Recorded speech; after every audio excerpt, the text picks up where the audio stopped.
4 markas rahasia OPM tumpas. 5 pasukan elit TNI Polri tangkap 24 kombatan dan 2 bos OPM KKB panik.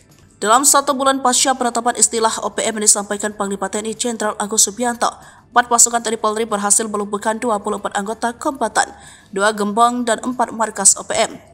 4 pasukan yang dikerahkan tak main-main, pasukan elit yakni mulai Nanggala Kopassus, Korps Habema, Kopasgat, Satgas Damai Kartens, Blukar Polri hingga Satgas Batalion Infanteri dikerahkan.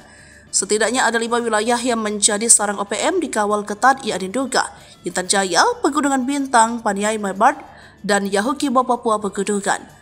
Dalam 1 bulan, pasukan TNI Polri mampu menumpas 4 markas rahasia OPM dalam bergerak cepat terukur atas komando dari Panglima Kogab Wilhan III, Lejen TNI Richard TH Tampu Polon.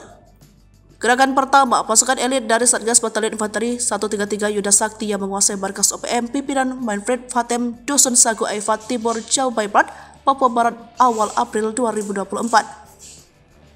Selanjutnya, Satgas Operasi Damai Kartens 2024 menangkap 8 anggota OPM dari kelompok Kopi Tua Heluka Yota Mugiangge di DKI, Kabupaten Yahukibo, Papua Pegunungan 11 April 2024. Lalu Korps Habema menguasai Barikas Kampung Paro Distrik Kenyam Duga pada 19 April 2024. Selanjutnya, tim gabungan Kopassus dan Blukar Polri menguasai Kampung Pagopa Distrik Homeo Intan Jaya Jumat 16 Mei 2024. Pasukan TNI Polri menduduki kawasan Paniai dan Intan Jaya serta Duga. Namun, juru bicara OPM Sebi Sambom pada 9 Mei mengklaim militer Indonesia melancarkan serangan udara di permukiman warga sipil wilayah Intan Jaya. Namun hal ini dibantah oleh Kabid Humas Polda Papua Kombes Ignatius Beni Adi Prabowo. Justru tindakan OPM menyerang Polsek dan Koramil di Homeo membuat warga meninggalkan kampung bukan mengungsi.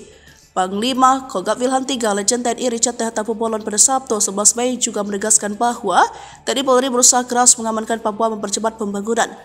Warga sipil bukan mengungsi, mereka hanya mengamankan diri. Kini sudah kembali lagi, kondisi berhasil diamankan. Menurut Richard, pasukan TNI Polri melanjutkan pengejaran 5 pasukan dari Habema TNI, Nanggala Kopassus, Blukar Brimob Polri, dan Satgas Damai Kartens dan Kopasgat melakukan pengejaran. Ada 4 markas yang dikuasai, contohnya salah satu gerak cepat TNI saat menguasai markas di Pogapa misalnya digunakan sebagai tempat pengintaian, kini dikuasai TNI Polri.